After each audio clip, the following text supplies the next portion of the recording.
Hello guys, welcome back to my channel twisted कहानियाँ। आज जो केस मैं आपके लिए लेकर आई हूँ वो एक बहुत ही इंटरेस्टिंग केस है।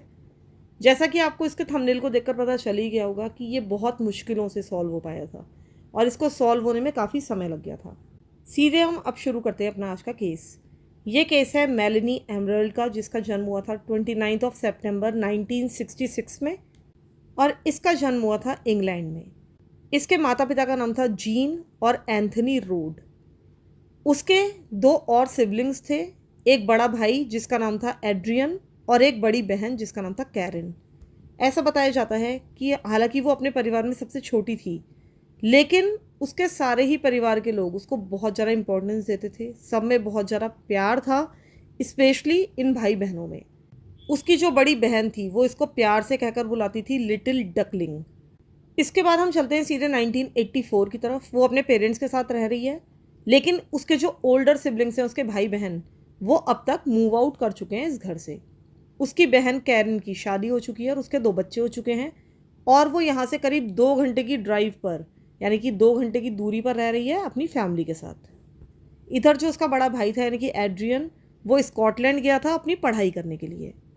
अब ये जो मेलेनी और उसका परिवार था यानी उसके पेरेंट्स थे, ये बाथ मूव कर चुके थे करीब 2 साल पहले और यहाँ पर रहना उनको बहुत ही ज़्यादा पसंद था। ये शहर उनको बहुत पसंद आया था, इसीलिए यहाँ पर सेटल हो गए थे।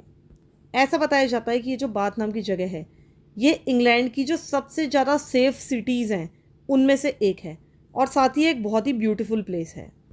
इधर जो मेलेनी थी, ये बाथ का prestigious bath high school attend कर रही थी। ये जो बाथ हाई स्कूल था ये केवल गर्ल्स का स्कूल था और ये बहुत ही पॉपुलर स्कूल था यहाँ का। ऐसा बताया जाता है कि कभी भी उसको फ्रेंड्स बनाने में कोई भी परेशानी नहीं हुई। वो बहुत ही ज़्यादा ब्राइट स्टूडेंट थी, बहुत आउटगोइंग थी। वो एक ऐसी लड़की थी जिसको हर कोई पसंद करता है, हर कोई उसके आसपास रहना पसंद करता है, क्योंकि वो लोगों को बहुत ज़्यादा कंफर्टेबल फील कराती थी। वो काफ़ी ईजी गोइंग थी और एक बहुत ही पॉजिटिव पर्सन थी। ऐसा बताया जाता है कि उसको ज़िंदगी से बहुत ज़्यादा प्यार था। वो स्कूल में भी हर एक फील्ड में कह सकते हैं कि बहुत ही अच्छा कर रही थी। इसके जितने भी टीचर्स थे वो उसको चूज़ करते थे अलग अलग एक्टिविटीज़ के लिए और वो अपने टीचर्स में इतनी पॉपुलर थी कि उसको डेप्यूटी हेड गर्ल बनाया गया था स्कूल का। ये अपने आप में एक बहुत ही प्रेस्टीजियस पोजीशन होती है। उसके बहुत सारे फ्रेंड्स थे, उसका एक बॉयफ्रेंड भी था और उसको स्पोर्ट्स से भी बहुत ज़्यादा प्यार था। वो स्कूल की हॉकी टीम का हिस्सा थी। तो इस तरह से कहा जा सकता है कि वो बहुत ही ज़्यादा ब्राइट थी, बहुत ही इंटेलिजेंट थी और उसको हर एक सब्जेक्ट में टॉप मार्क्स मिलते थे। उसके जितने भी ए लेवल सब्जेक्ट्स थे उन सब में वो करीब करीब टॉप करती थी। अब आगे चलकर उसका फ्यूचर उसको पता था बहुत ही ब्राइट होने वाला है और अब बस उसे ये देखना था कि आगे चलकर उसे किस यूनिवर्सिटी में अपनी एजुकेशन को कंटिन्यू करना है। अपने फ्यूचर को लेकर वो बहुत ज़्यादा पॉजिटिव थी, लेकिन ट्रेजिकली ऐसा कभी भी नहीं हो पाया। वो कभी भी उसको एक्सपीरियंस नहीं कर पाई, वो कभी भी यूनिवर्सिटी नहीं जा पाई। 8 जून 1984 के दिन, जो कि एक फ्राइडे था, उस दिन मेलेनी ने डिसाइड किया था कि क्योंकि जल्दी ही उसके ए लेवल एग्ज़ाम्स शुरू होने वाले हैं, तो उस दिन का आफ्टरनून वो अपने फ्रेंड के साथ बिताना चाहती थी। वो चाहती थी कि अपने फ्रेंड्स के साथ वो टेनिस खेले और उसके बाद रात का उसका ये प्रोग्राम था कि वो अपने बॉयफ्रेंड के साथ बाहर जाएगी, टाउन में जाएगी और वो लोग साथ में थोड़े बहुत ड्रिंक्स लेंगे। तो उस रात को यानी कि फ्राइडे नाइट में ये लोग किंगस्टन रोड एरिया की तरफ निकले, जो कि बाथ का नाइट लाइफ एरिया माना जाता है। यहाँ पर लोग अच्छा टाइम स्पेंड करने के लिए जाते हैं, क्लबिंग करने के लिए जाते हैं, ड्रिंकिंग करने के लिए जाते हैं और यहाँ पर जाकर उनको बहुत ही अच्छा महसूस होता है, क्योंकि इसी तरीके के लोग जो मौज मस्ती करने के लिए आए हैं वही वहाँ पर आए होते हैं। अब मेलेनी और उसका बॉयफ्रेंड एक ऐसे ही बार में जाता है जिसका नाम था बो बैश नाइट क्लब। वो इस नाइट क्लब में रात के 2 बजे तक रहते हैं। इस समय तक वहाँ के बार अब धीरे धीरे बंद होने लगे थे और इनको भी अब वहाँ से जाना था। इधर जो मेलेनी और उसका बॉयफ्रेंड था वो अकेले नहीं थे कि वो अकेले यहाँ पर गए थे, बल्कि कुछ और भी कपल्स जो कि उनके फ्रेंड्स थे वो भी उनके साथ वहाँ पर आए थे। तो अब इनको अलग अलग रास्तों पर जाना था, एक दूसरे को गुड बाय करना था। अब जो मेलेनी का बॉयफ्रेंड था जिसका नाम था माइकल, वो मेलेनी को ऑफ़र करता है कि मैं तुम्हारे लिए टैक्सी ले लेता हूँ, पे भी कर दूंगा और तुम आराम से सेफली घर पहुँच जाओगी।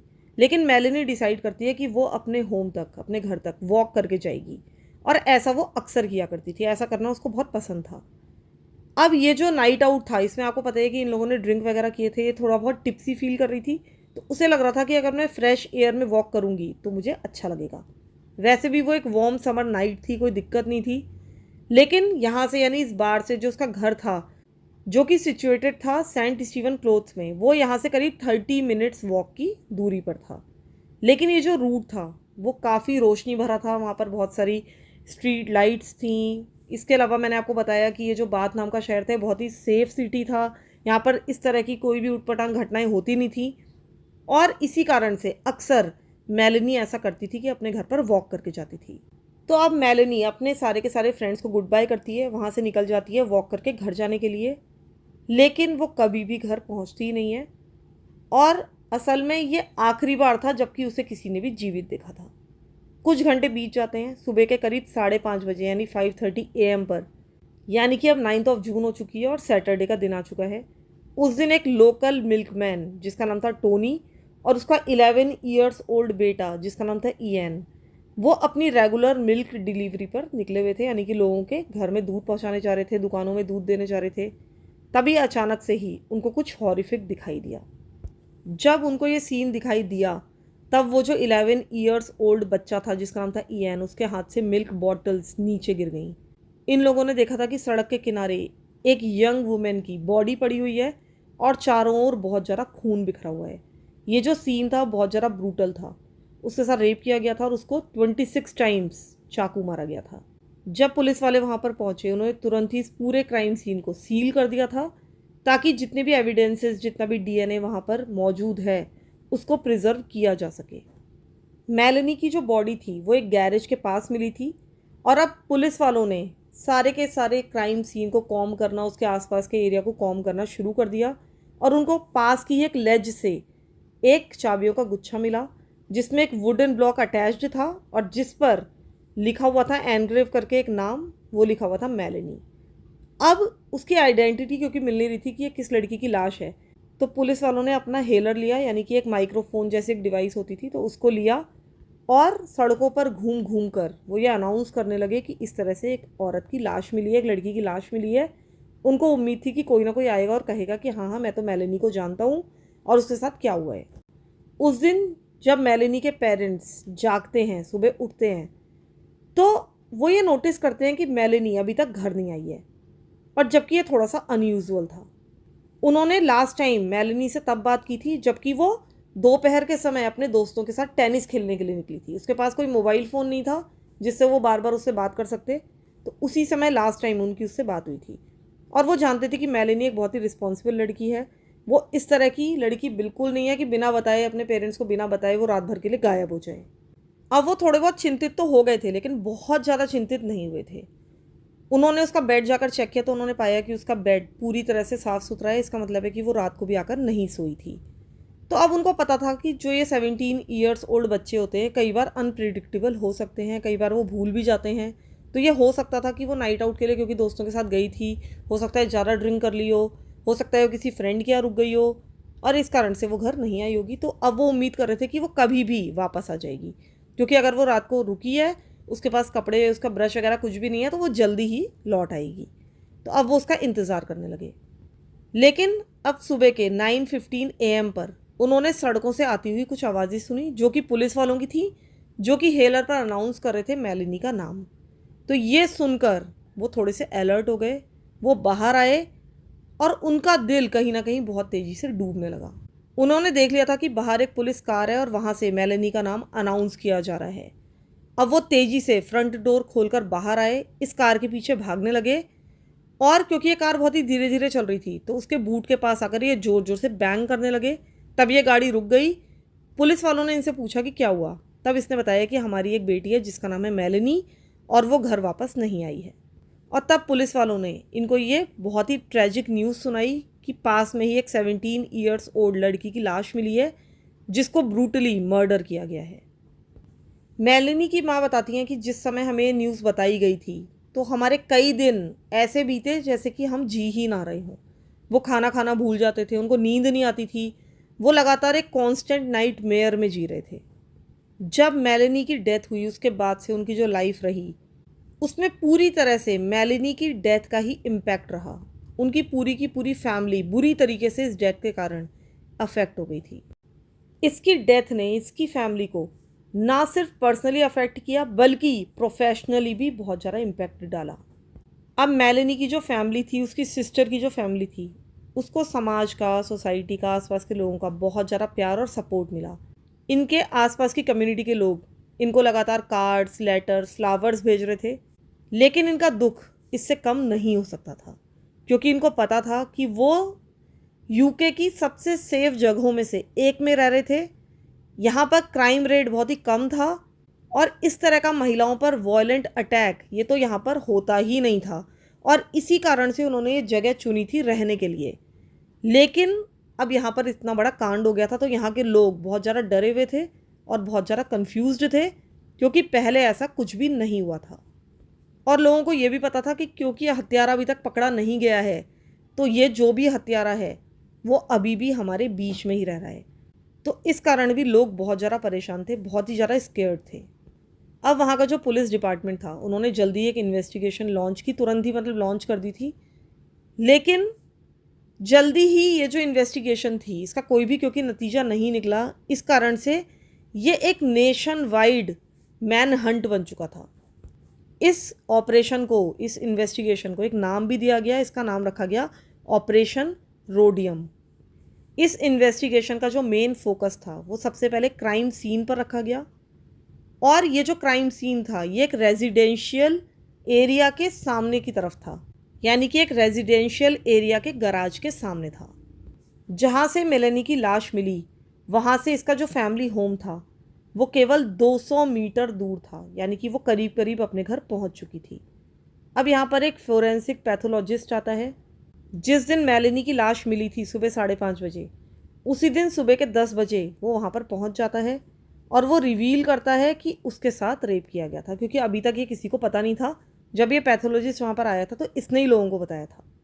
इस पैथोलॉजिस्ट ने बॉडी देखकर पता नहीं कैसे लेकिन बता दिया था कि इसको एक बार नहीं बल्कि 2 बार रेप किया गया है, और बाद में ये भी पता चल गया था कि इसको 21 टाइम्स स्टैब किया गया था।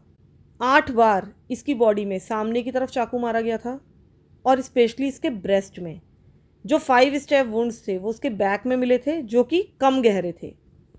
अब इन्वेस्टिगेटर्स ये मान रहे थे कि ये जो स्टैब मार्क्स थे जो कि पीछे मिले थे ये प्रॉडिंग स्टैब मार्क्स थे, यानी कि जो किलर था वो चाकू घोप घोप कर इसको किसी डायरेक्शन में चलने के लिए कह रहा होगा। यानी कि ये जान लेने के मकसद से नहीं मारे गए थे, बल्कि उसको एक डायरेक्शन में ले जाने के लिए, ताकि ये उसकी बात माने, किलर की बात माने। इस कारण से उसको ये घाव दिए गए थे। इसके अलावा इसकी बॉडी में राइट साइड पर स्टैब वुंड्स थे। इसका मतलब ये था कि जो भी किलर रहा होगा वो मोस्ट लाइकली लेफ्ट हैंडेड रहा होगा। यानी कि जो मेलेनी थी, अगर वो अपनी पीठ के बल नीचे गिरी हुई है और उसके राइट साइड पर स्टैब वुंड्स हैं, तो ऐसा लगता है कि जो किलर रहा होगा उसने अपने लेफ्ट हैंड से मेलेनी के राइट साइड पर स्टैब वुंड्स किए होंगे। एक जगह तो ब्लड पूल वहाँ पर मिला था जहाँ पर मेलेनी की लाश मिली थी लोगों को, लेकिन एक दूसरा पूल ऑफ ब्लड भी था जो कि बिल्कुल गैरेज डोर के पास में था। उसको देखकर इन्वेस्टिगेटर्स ने यह अंदाज़ा लगाया कि जो मेलेनी थी वो घायल होने के बाद वॉल के पीछे जाकर छुप गई होगी, और इस कारण से वहाँ पर ब्लड का पूल बन गया था। लेकिन बाद में जो भी किलर था, जो भी हत्यारा था, उसने खींचकर उसको पीछे से निकाला, यानी वॉल के पीछे से निकाला, और खींचकर ड्रैग करता हुआ, घसीटता हुआ उसको सड़क की तरफ ले गया, और एक बार फिर से उसने मेलेनी के ऊपर अटैक किया, जिससे उसकी जान गई और दूसरा ब्लड पूल वहाँ पर बन गया। अब जो पैथोलॉजिस्ट वहाँ पर आया था उसने क्राइम सीन से, स्वाब से सारे के सारे ब्लड सैंपल्स उठाए, और साथ ही जो भी अलग चीज़ों के सैंपल वहाँ पर मिल रहे थे उन सब के भी सैंपल उसने इकट्ठा करने शुरू कर दिए थे। अब उसने पाया कि वहाँ पर एक बहुत बड़ी ब्लड ट्रेल बनी हुई है, जो कि उसकी बॉडी से लेकर करीब 800 मीटर्स दूर तक बनी हुई है। अब इन सारे ब्लड ट्रेल्स में से भी जगह जगह से स्वाब्स इकट्ठी की गई, उनको मैप आउट किया गया, और पैथोलॉजिस्ट ने बताया कि वहाँ पर टोटल 74 ब्लड स्पॉट्स पाए गए थे, जिनको मार्क किया गया, रिकॉर्ड किया गया। इसके अलावा जो वहाँ का पैथोलॉजिस्ट था वो काफ़ी इंटेलिजेंट आदमी था। उसने पूरे क्राइम सीन का एक मैप ड्रॉ कर लिया था, और हर एक जो भी एविडेंस वहाँ पर उसको लग रहा था कि एविडेंस हो सकता है या काम का हो सकता है, उन सबको आउटलाइन कर लिया था। अब एक ब्लड स्पॉट जो कि मेलेनी की बॉडी के पास से ही मिला था, यानी कि क्लोजेस्ट था, वो पाया गया कि वो उसका ब्लड स्पॉट नहीं है।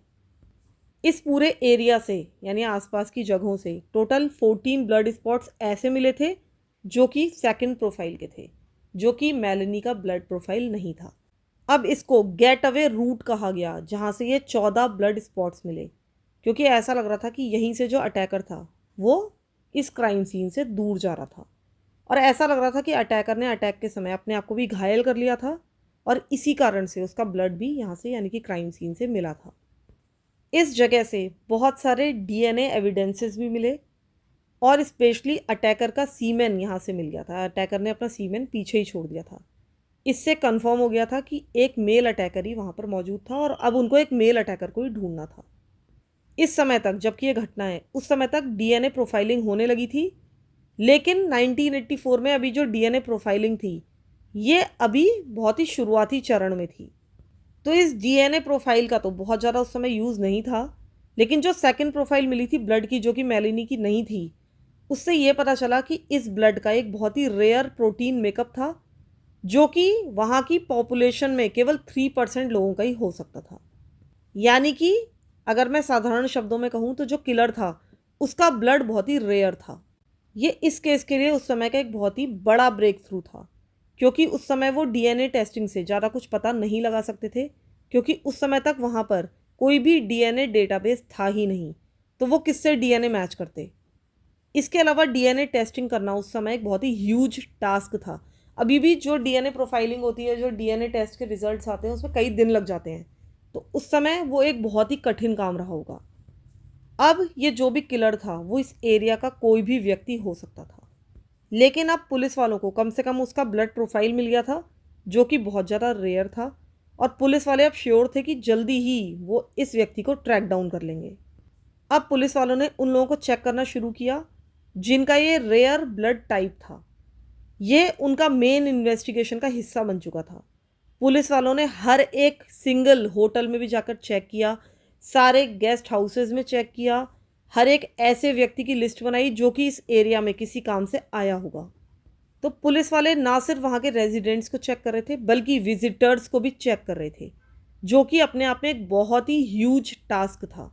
अब उनके पास करीब करीब 8000 लोगों के नाम थे, जो कि उनके पोटेंशियल सस्पेक्ट्स थे। तो आप समझ ही सकते हैं कि ये कितनी लंबी लिस्ट रही होगी 8000 लोगों की। इनमें से करीब 2500 लोगों के उन्होंने डीएनए स्वाब्स लिए उनका डीएनए टेस्ट कराने के लिए। इसके अलावा उन्होंने बहुत सारे लोगों को अरेस्ट किया। करीब 94 डिफरेंट लोगों को उन्होंने अरेस्ट किया था उस समय पूछताछ करने के लिए। इसके अलावा उन्होंने 6000 सेपरेट लाइंस ऑफ इंक्वायरी पर इन्वेस्टिगेशन की थी। तो हम ये कह सकते हैं कि ये जो इन्वेस्टिगेशन थी ये साधारण नहीं थी, बल्कि एक ह्यूज इन्वेस्टिगेशन थी, बहुत ज़्यादा मैसिव थी। पुलिस वालों ने अपने पूरे एफर्ट्स डाले, लेकिन उनको कोई भी सफलता हाथ लग ही नहीं रही थी। उन्होंने ऐसे लोगों से भी पूछताछ की जो कि पहले सेक्सुअल क्राइम्स के लिए कन्विक्ट हो चुके थे। इसके अलावा ऐसे लोगों से भी पूछताछ की जिनके बारे में पता चला कि इनके पास चाकू है। अगर किसी भी व्यक्ति पर उनको थोड़ा सा भी शक हो जाता था, किसी भी व्यक्ति के पास उस समय की कोई एलिबाई नहीं होती थी, या वो थोड़ा सा अटक जाता था, तो वो तुरंत ही उसको अरेस्ट कर लेते थे, उससे क्वेश्चनिंग करते थे और उससे उसका डीएनए सैंपल ले लेते थे। लेकिन अब वो 2500 डीएनए सैंपल ले चुके थे, लेकिन उनमें से किसी भी आदमी के साथ उस आदमी का डीएनए मैच नहीं हुआ था, जो कि सच में अटैकर था। इसके अलावा किसी का भी ब्लड टाइप भी उस ब्लड टाइप से मैच नहीं कर रहा था। उस समय बाथ में करीब 85,000 लोग रहा करते थे, और ये फिजिकली इम्पॉसिबल था कि पुलिस वाले उन सारे लोगों का डीएनए टेस्ट कराते। लेकिन फिर भी पुलिस वालों ने बहुत ज़्यादा मेहनत की, उन्होंने थॉरो इन्वेस्टिगेशन की, उन्होंने सब कुछ किया जो वो कर सकते थे। अगर उनको कोई भी सिंगल लीड मिलती थी, थोड़ी बहुत भी कोई लीड मिलती थी, तो वो तुरंत जाते थे और पूरी तरह से इन्वेस्टिगेट करते थे उस व्यक्ति को। लेकिन मल्टीपल अपील्स, मल्टीपल इन्वेस्टिगेशंस के बाद भी कोई भी फ़ायदा नहीं हो रहा था। धीरे धीरे ये केस ठंडा पड़ने लगा, लोगों की लीड्स भी अब ड्राई अप होने लगी, और ऐसा लग रहा था कि ये केस शायद कभी भी सॉल्व नहीं हो पाएगा। अब ये केस हालांकि थोड़ा बहुत ठंडा पड़ने लगा था, लेकिन इसको ऑफिशियली क्लोज नहीं किया गया था। अब 1995 का साल आ गया था, और मेलेनी के मर्डर को 10 साल से ज़्यादा का समय हो चुका था। अब इस केस में एक और ब्रेक थ्रू आया, क्योंकि अब डीएनए टेक्नोलॉजी थोड़ा सा एडवांस हो गई थी और यूके का पहला नेशनल डीएनए डेटाबेस बनकर तैयार हो गया था। अब ये जो मेलेनी का केस था उसको एक बार फिर से रिव्यू किया गया और जो डीएनए प्रोफाइल इस केस की बनी थी उसको इस ग्रोइंग डीएनए डेटाबेस से मैच किया गया। लेकिन उसमें पुलिस को एक बार फिर से निराशा ही हाथ लगी और कोई भी डीएनए मैच नहीं हुआ। इसका मतलब ये था कि वो जो इसका किलर था मेलेनी का, इसने और कोई क्राइम नहीं किया था, क्योंकि अभी तक केवल किलर्स के ही और अपराधियों के ही डेटाबेस यूके में अवेलेबल थे जिनसे आप मैच करा सकते थे।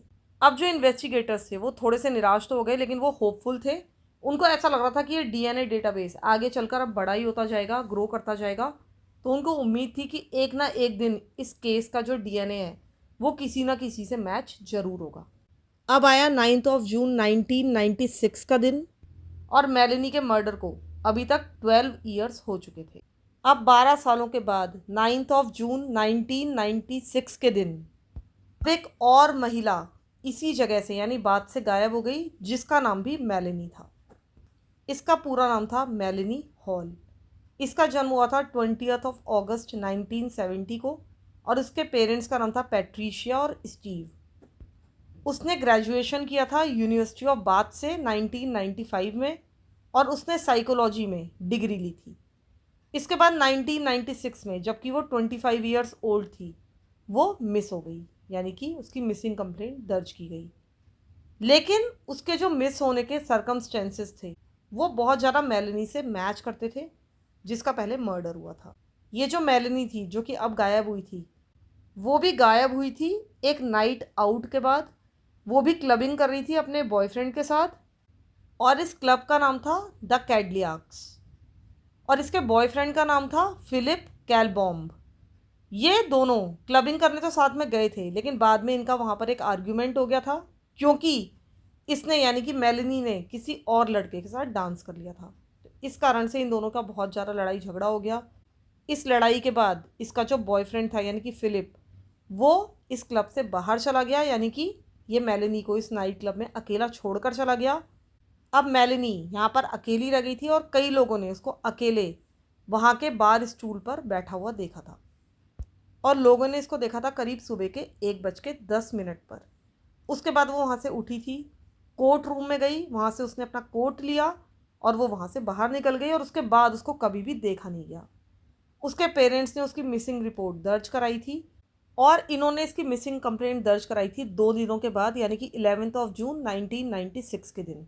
उनको शायद अभी तक ये लग रहा होगा कि वो अपने बॉयफ्रेंड के साथ होगी, लेकिन जब वो अपने काम पर नहीं पहुंची जहाँ पर वो काम करती थी यानी कि बाथ्स रॉयल यूनाइटेड हॉस्पिटल में, और तब ये पता चला, जब उन्होंने खबर भेजी कि वो नहीं पहुंची है तब पता चला कि वो गायब हो चुकी है। उसके बारे में किसी को भी पता नहीं था। अब इतने सालों के बाद भी लोगों को पहले वाली मेलेनी याद आ चुकी थी। उनको ऐसा लग रहा था कि शायद जो पहले वाली मेलेनी थी उसके किलर ने एक बार फिर से अटैक किया है, क्योंकि दोनों ही केसेस के सर्कमस्टेंसेस बहुत ज़्यादा सिमिलर थे। दोनों ही लड़कियों का नाम भी मेलेनी था, दोनों ही यंग थी और दोनों ही एक नाइट आउट के बाद गायब हुई थी। और आश्चर्य की बात यह थी कि दोनों ही एग्जैक्ट सेम डे पर गायब हुई थी। केवल दोनों दिनों में 12 सालों का गैप था। अब ये जो सेकंड मेलेनी थी ये कई हफ्तों तक गायब रही, इसकी कोई लाश वगैरह अभी तक मिली नहीं थी। लेकिन जैसे जैसे समय बीतता जा रहा था अथॉरिटीज़ को बहुत ज़्यादा चिंता होने लगी थी कि शायद इसके साथ कुछ ना कुछ गलत हो गया है। मेलेनी कोई ऐसी व्यक्ति नहीं थी जो कि बिना किसी को कुछ कहे इस तरह से गायब हो जाए, जानबूझकर वहाँ से भाग जाए, इस तरह की उसकी पर्सनैलिटी नहीं थी। तो उम्मीद यही थी कि उस पर किसी ने हमला किया होगा। अब पुलिस वालों ने इस केस की भी एक थॉरो इन्वेस्टिगेशन करना शुरू किया। वो केवल इसके मिसिंग केस को इन्वेस्टिगेट कर रहे थे, क्योंकि उसकी बॉडी वगैरह मिली नहीं थी। ये पता नहीं था कि वो सही है या उसका मर्डर हो चुका है। अब पुलिस वालों ने काउंटलेस विटनेसेस को इंटरव्यू किया, उन लोगों को इंटरव्यू किया जो उस दिन उस क्लब में मौजूद थे। टैक्सी ड्राइवर से पूछताछ की जो कि सराउंडिंग एरिया में काम कर रहे थे। इसके अलावा 10,000 पाउंड्स का रिवॉर्ड भी अनाउंस किया गया। अब बहुत सारे लोग ये दावा कर रहे थे कि उन्होंने मेलेनी को देखा था। कुछ लोगों ने ये दावा किया कि कैडलेक नाइट क्लब में उन्होंने एक आदमी से इसको बातचीत करते हुए देखा था और उसके बाद ये रात के करीब 2 बजे उस आदमी के साथ इस क्लब से बाहर चली गई थी। इस आदमी को डिस्क्राइब किया गया था कि वो एक वाइट मेल था, वो करीब 27 ईयर्स ओल्ड था और उसकी हाइट करीब 5'10" रही होगी। उसकी मीडियम बिल्ड थी और उसके डार्क ब्राउन हेयर थे। साथ ही ये भी बताया गया कि उसने ब्लैक पैंट्स पहनी हुई थी, ब्लैक शूज़ थे उसके, और उसने ब्राउन कलर की सिल्क शर्ट पहनी हुई थी। दो और महिलाओं ने बताया कि उसने मेलेनी जैसी एक महिला को देखा था जो एक आदमी के साथ बहस कर रही थी चर्च हॉल के बाहर, और उस समय करीब करीब 2 बजे का ही समय हो रहा था, यानी कि 2 बजे के थोड़ी देर बाद का समय हो रहा था। एक दूसरे विटनेस ने बताया कि उसने एक महिला को देखा था जो मेलेनी जैसी थी, जिसको पास के ही एक पोडियम कार पार्क में एक आदमी बहला फुसला कर ले जा रहा था। अब पुलिस वालों ने इस केस में बहुत ज़्यादा पूछताछ कर ली थी, बहुत ज़्यादा हर जगह की तलाशी भी ले ली थी, लेकिन कोई फ़ायदा नहीं हुआ। उन्हें मेलेनी की बॉडी भी नहीं मिली और कई सालों तक ये केस भी अनसॉल्व रहा। मेलेनी एक मिसिंग पर्सन बन के रह गई थी। इसके बाद इवेंचुअली 17 नवंबर 2004 के दिन उसको ऑफिशियली डेड डिक्लेयर कर दिया गया, क्योंकि अभी तक उसको गायब हुए 7-8 साल हो चुके थे। शुरू से ही सबको ऐसा लग रहा था कि ये दोनों के दोनों केसेस आपस में कनेक्टेड हैं, और इसको लेकर बहुत सारी थ्योरीज, बहुत सारे र्यूमर्स भी थे जो कि सारे के सारे बाथ में यानी उस एरिया में फैले हुए थे। इनमें से एक थ्योरी ये थी कि वहाँ पर उस एरिया में एक नोन मर्डरर था और उसका नाम था जॉन कैनन। तो लोग ये मानते थे कि कहीं ना कहीं वो इस केस में या दोनों ही केसेस में इन्वॉल्व है। कुछ लोगों ने सामने आकर ये भी बताया कि उन्होंने मेलेनी हॉल को एबडक्ट करते हुए इसको देखा है, यानी कि जॉन कैनन को देखा है। लेकिन सच्चाई तो ये थी कि जॉन कैनन उस समय प्रिजन में बंद था और वो किसी भी हालत में वहाँ पर प्रेजेंट नहीं हो सकता था। अब लोग ये थ्योरी बनाने लगे कि उसने ये मर्डर जेल से ही प्लान किया है और उसने ही अपने किसी साथी कैदी को ये सब कुछ करने के लिए भेजा होगा। लेकिन इन चीज़ों का कोई भी सेंस नहीं बन रहा था, क्योंकि किसी को भी ये नहीं पता था कि मेलेनी हॉल किस समय कहाँ होने वाली थी, और जेल में रहकर वो बिल्कुल भी ये सब कुछ जान नहीं सकता था। और उससे भी बड़ी बात ये थी कि वो तो मेलेनी को जानता ही नहीं था कि वो कौन है क्या है, तो उसका किडनैप वो क्यों करा था। एक और थ्योरी भी चल रही थी। कुछ लोग ये मानते थे कि इस केस में एक ऐसा व्यक्ति इन्वॉल्व है जिसको लोगों ने नाम दिया था, निकनेम दिया था द बैटमैन रेपिस्ट। और जब मेलेनी हॉल गायब हुई थी, यानी कि मेलेनी 2 गायब हुई थी, उससे कुछ घंटों पहले इस आदमी ने एक औरत की कार हाईजैक करने की यानी कार चेक करने की कोशिश की थी, लेकिन इसमें वो कामयाब नहीं हो पाया था। उसको कभी भी आइडेंटिफाई भी नहीं किया जा सका कि वो व्यक्ति कौन था जिसने कई सारे लोगों को, कई सारी महिलाओं को मोलेस्ट किया था। लेकिन ये बताया जाता है कि उसने कम से कम इस एरिया में 17 सेक्सुअल असॉल्ट किए थे, और ये उसने किए थे 1991 से लेकर 2000 के बीच में, और ये सारे केसेस हुए थे बाथ में। और इसी कारण से लोगों ने उसका नाम रख दिया था द बैटमैन रेपिस्ट, जो कि एक बहुत ही स्टूपिड नाम है। केवल उसको ये नाम इसलिए दिया गया था क्योंकि एक क्राइम सीन पर उसने एक बेसबॉल कैप छोड़ दी थी जिसमें एक बैटमैन लोगो बना हुआ था। लेकिन वो कभी भी, वो व्यक्ति कौन है, वो कभी भी पकड़ा नहीं जा सका। पुलिस वालों ने उसको भी ढूंढने की बहुत ज़्यादा कोशिश की, लेकिन क्योंकि वो कभी भी पकड़ा नहीं जा सका तो पुलिस वाले ये मानते थे कि वो यहाँ का निवासी नहीं है, वो एक विजिटर है। और वैसे भी उसके जो भी अटैक्स होते थे उसमें कई कई दिनों का और कई बार सालों का गैप होता था। जैसे कि उसने 1991 में एक अटैक किया था और उसका नेक्स्ट अटैक हुआ था 1994 में। तो पुलिस वालों को यही लगता था कि इतने सालों का, महीनों का गैप होने की यही वजह है कि वो यहाँ पर एक विजिटर है, वो यहाँ का रेजिडेंट नहीं है। इसके अलावा इस बैटमैन रेपिस्ट ने 2000 के बाद से किसी पर भी अटैक नहीं किया था, तो अब ये भी हो सकता था कि वो इस एरिया से कहीं दूर मूव कर गया है, या फिर ये भी हो सकता था कि उसकी डेथ हो गई हो और इसी कारण से अब वो कोई भी क्राइम्स कमिट नहीं कर रहा था। इसके अलावा इसको कभी भी जो सेकंड मेलेनी थी यानी मेलेनी हॉल, उसके केस से कभी भी उसको लिंक नहीं किया गया, यानी कि पुलिस वालों ने उसको कभी भी ऑफिशियली लिंक नहीं किया।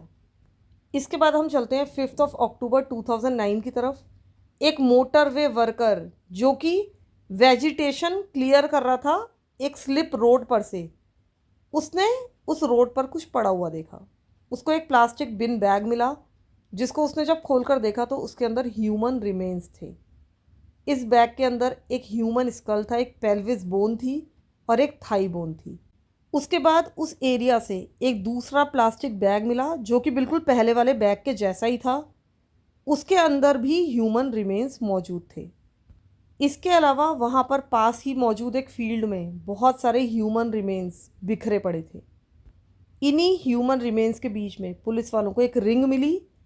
जब बाद में ये मेलेनी हॉल के पेरेंट्स को दिखाई गई तो उन्होंने कन्फर्म किया कि ये रिंग उनकी बेटी की ही है और ये रिंग उसकी ग्रैंड मदर ने इसको दी थी। बाद में जब सारा का सारा एग्जामिनेशन कराया गया, डीएनए टेस्ट कराए गए, तो ये कंफर्म हो गया था कि ये जो ह्यूमन रिमेन्स हैं ये वाकई में मेलेनी हॉल के ही हैं। बाद में जब स्कल वगैरह की जांच कराई गई तो ये डिटरमिन किया गया कि उसकी मौत सीवियर ब्लंट फोर्स ट्रॉमा के कारण हुई थी, यानी उसके सिर पर जोर से कोई चीज़ मारी गई थी और इसके कारण से उसकी चीक बोन, उसका जॉ और उसका स्कल तीनों फ्रैक्चर हो चुके थे।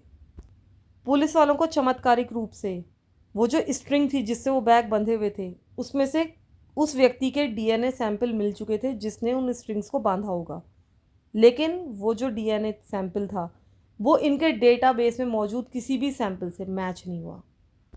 अब जब ये सारे के सारे रिमेन्स मिल चुके थे, उसके 4 दिनों के बाद उसके पेरेंट्स सामने आए। उन्होंने एक कॉन्फ्रेंस की और लोगों से अपील की कि अगर आपके पास कोई भी इन्फॉर्मेशन है तो प्लीज़ आप सामने आइए, हम जानना चाहते हैं कि हमारी बेटी के साथ असल में हुआ क्या था। असल में ये लोग अपनी बेटी की मौत का क्लोज़र चाहते थे, जो कि इनको अभी तक नहीं मिला था। इनकी बेटी की बॉडी को बहुत ही डिग्रेडिंग वे में इधर उधर फेंक दिया गया था, डिस्कार्ड कर दिया गया था और पुलिस वालों का मानना था कि ये एक रश जॉब थी, यानी कि जो भी हत्यारा या हत्यारे थे उनको बॉडी को डिस्कार्ड करने की बहुत ज़्यादा जल्दी थी। अब इस बॉडी के मिलने के कुछ दिनों के बाद पुलिस वालों ने अनाउंस किया कि उनको उसी एरिया से 3 चाबियां मिली हैं और ये जो चाबियां हैं ये एक फोर्ड कार की हैं। पुलिस वालों ने ये भी खुलासा किया कि वो लोग फोर्ड कंपनी से बातचीत करके इस व्हीकल को आइडेंटिफाई करने की कोशिश कर रहे हैं कि ये जो चाबियां हैं ये किस गाड़ी की हैं। अब कुछ जो पॉपुलर क्राइम शोज़ थे उन्होंने लोगों से अपील की कि अगर किसी के पास कोई इन्फॉर्मेशन है तो सामने आए, और साथ ही जो रिवॉर्ड था अभी तक 10,000 पाउंड्स का, उसको 20,000 पाउंड्स कर दिया गया था। किसी भी तरह की इन्फॉर्मेशन के लिए 20,000 पाउंड्स का इनाम मिल सकता था और इसी कारण से अब पुलिस वालों को 200 कॉल्स रिसीव होती हैं। लोग अपने मन से मनगढ़ंत जानकारियां भी इस केस में दे रहे थे केवल रिवॉर्ड के लिए। इसके अलावा जो मेलेनी के पेरेंट्स थे, मेलेनी नंबर 2 के पेरेंट्स थे, उन्होंने भी एक 50,000 पाउंड्स के रिवॉर्ड की घोषणा कर दी थी। ये रिवॉर्ड उस व्यक्ति को मिलना था जो कोई भी काम की इन्फॉर्मेशन देता। इसके अलावा वो जो फेमस शो था क्राइम स्टॉपर्स, उसने भी 10,000 पाउंड्स के रिवॉर्ड की घोषणा कर दी थी। इसके बाद भी लगातार पुलिस वाले इन्वेस्टिगेशन करते रहे। बीच बीच में डीएनए सैंपल्स को मैच किया जाता था पोटेंशियल किलर्स के साथ, लेकिन कोई भी सफलता हाथ नहीं लग रही थी। अब कुछ साल और बीत जाते हैं।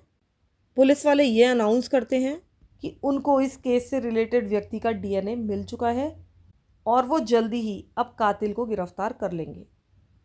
अब इस कारण से वो 11 लोगों को अरेस्ट करते हैं इन्वेस्टिगेशन के लिए, लेकिन इन 11 के 11 व्यक्तियों पर कोई भी अभी तक चार्जेस नहीं लगाए गए थे। अब जो मेलेनी नंबर 2 थी उसके पेरेंट्स बहुत ज़्यादा ऑप्टिमिस्टिक थे। उन्होंने बहुत सारे बयान दिए।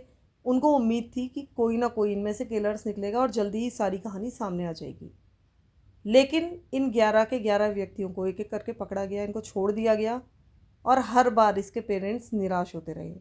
और सच्चाई तो यह है कि आज तक जो मेलेनी नंबर 2 थी यानी कि मेलेनी हॉल, उसका केस अनसॉल्व्ड है और उसको आज तक सुलझाया नहीं जा सका है। हालांकि उसमें भी डीएनए सैंपल मौजूद थे। आजकल डीएनए एडवांसमेंट हो चुका है, लेकिन उसके बाद भी वो केस अब भी अनसॉल्व्ड है। जैसा कि आपको पता ही होगा, मैं पहले भी बहुत सारे केसेस में बता चुकी हूँ कि जो डीएनए है हो सकता है कि वो एग्जैक्टली किसी से मैच ना हो, लेकिन अगर कातिल या जिसको आप ढूंढ रहे हैं उसका कोई क्लोज रिलेटिव का डीएनए भी आपको मिल जाता है तो उससे भी आप असली अपराधी या असली व्यक्ति तक पहुंच सकते हैं, क्योंकि जो क्लोज रिलेटिव्स होते हैं उनके डीएनए आपस में बहुत ज़्यादा मैच करते हैं। इस टेक्नोलॉजी को फैमिलियल डीएनए सर्चिंग टेक्नोलॉजी भी कहा जाता है।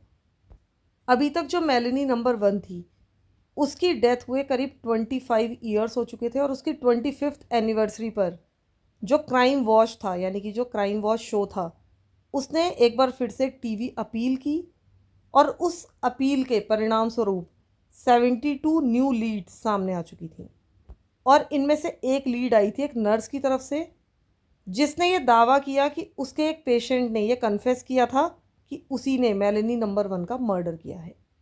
उस नर्स ने ये बताया कि उसका वो पेशेंट उस समय डेथ बेड पर था, यानी कि मरने वाला था, और इस कारण से उसने ये सारी चीज़ें कन्फेस की थी। अब ये सारी चीज़ें बहुत ज़्यादा अनएक्सपेक्टेड थी और इस कारण से पुलिस वाले गए और उन्होंने उस व्यक्ति के बॉडी टिश्यूज़ जो कि प्रिजर्व थे उन पर एक डीएनए टेस्ट किया और वो एक पार्शियल मैच साबित हुआ। लेकिन जब अच्छी तरीके से उसका मिलान किया गया तो ये साबित हो चुका था कि ये व्यक्ति कातिल नहीं था और उसको पूरी तरह से रूल आउट कर दिया गया। लेकिन ये बात बहुत ही अजीब सी थी कि अपने डेथ बेड पर कोई इस तरह की बात क्यों कबूल करेगा। ये सब कुछ हुआ था 2009 में, लेकिन अभी भी लगातार इसके बाद भी इन्वेस्टिगेशन चालू थी 2014 में, यानी कि अब मेलेनी के मर्डर को करीब 30 ईयर्स हो चुके थे। अब ये पूरी तरह से कोल्ड केस बन चुका था, हालांकि बीच बीच में डीएनए मैचेस करवाए जाते थे। अब 30 ईयर्स के बाद एक बार फिर से इस कोल्ड केस का रिव्यू किया गया और ये रिव्यू कर रही थी एक डिटेक्टिव सुपरिटेंडेंट जूली मैके। बाद में उन्होंने एक बुक भी लिखी इस केस के ऊपर और इसका नाम था टू हंट अ किलर। तो अब इन्वेस्टिगेशन के दौरान इनके सामने ये कोल्ड केस था, एक बहुत लंबी लिस्ट थी सस्पेक्ट्स की और साथ ही डीएनए सैंपल्स भी मौजूद थे जिसमें अभी तक कोई भी सफलता प्राप्त नहीं हुई थी। अब इन लोगों ने डिसाइड किया कि ये लोग एक फैमिलियल सर्च करेंगे, यानी कि एक ऐसी सर्च जिसमें पार्शियल मैच से भी सफलता हासिल हो सकती है। अब फर्स्ट फैमिलियल सर्च की गई, इससे कुछ भी खास नतीजे सामने नहीं आए। लेकिन जैसा कि मैंने आपको बताया कि साल दर साल ये जो डीएनए डेटाबेस है ये ग्रो करता रहता है, लेकिन जो डीएनए सैंपल को मैच करने की प्रक्रिया है वो बहुत ज़्यादा एक्सपेंसिव होती है। तो ऐसा नहीं है कि आप हर दिन डीएनए मैचेस करवाते रहेंगे, उसके लिए भी वेट करना पड़ता है। अगर किसी से फैमिलियल डीएनए मैच हो भी जाएगा तो भी उसके बाद आपको जाकर पूरी फैमिली का डीएनए स्वाब लेना पड़ेगा और उसके बाद सारे मैचेस करने पड़ेंगे, जो कि अपने आप में एक बहुत ही ह्यूज टास्क है और एक्सपेंसिव भी है। लेकिन जूली ने हिम्मत नहीं हारी, वो अपने काम में लगातार लगी रहीं और बीच बीच में डीएनए मैचेस कराती रहीं और उसका नतीजा ये निकला कि फाइनली उनका एक फैमिलियल डीएनए मैच कर गया किसी के साथ, यानी कि उसके जो रिजल्ट्स थे वो बहुत ज़्यादा पॉजिटिव आए थे। अब जिस व्यक्ति के साथ ये फैमिलियल डीएनए मैच हुआ था इसका मतलब ये था कि उसी का कोई रिश्तेदार कातिल है। तो जिसके साथ ये डीएनए पार्शियली मैच हुआ था वो थी एक महिला जिसका नाम था क्लेयर हैम्पटन। अभी जो क्लेयर नाम की महिला थी उनका डीएनए वहाँ पर इसलिए मौजूद था क्योंकि 2014 में उनके घर में कुछ घरेलू लड़ाई झगड़ा हो गया था और इस कारण से उनका डीएनए लिया गया था और इस डेटाबेस में डाल दिया गया था। अब जब पुलिस वालों ने जाकर क्लेयर से पूछताछ की कि उनका डीएनए इस तरह से मैच हुआ है, उनकी फैमिली मेम्बर्स के बारे में पूछा, तब उनके फादर पुलिस वालों को बहुत ज़्यादा इंटरेस्टिंग लगे। इसके फादर का नाम था क्रिस्टोफर हैम्पटन। जिस समय मेलेनी 1 का मर्डर हुआ था उस समय इसके पिता यानी कि क्रिस्टोफर हैम्पटन बाथ में ही रहा करते थे। अब क्लेयर ने अपने पिता से पुलिस वालों को कांटेक्ट करवाया और इस समय ये पता चला पुलिस वालों को कि क्रिस्टोफर ब्रिस्टल में रहता है और वहाँ पर एक पेंटर के रूप में काम करता है। वो एक पेंटर और डेकोरेटर था।